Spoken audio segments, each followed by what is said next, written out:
Individuals with autism may have an extreme focus or hyperfocus on activities that they are carrying out or subjects that they are really interested in. This extreme focus can mean that we have prolonged and intense periods carrying out those particular tasks.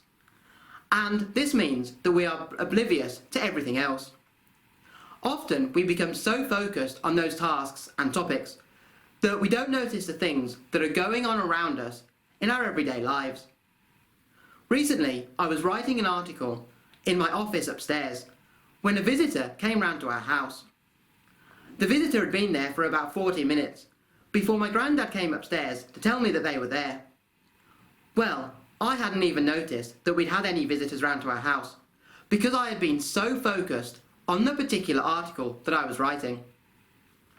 This extreme focus can give us high levels of concentration and can allow us to accomplish large and challenging tasks. And this skill can be really beneficial to many different types of businesses and jobs, especially involving complex tasks.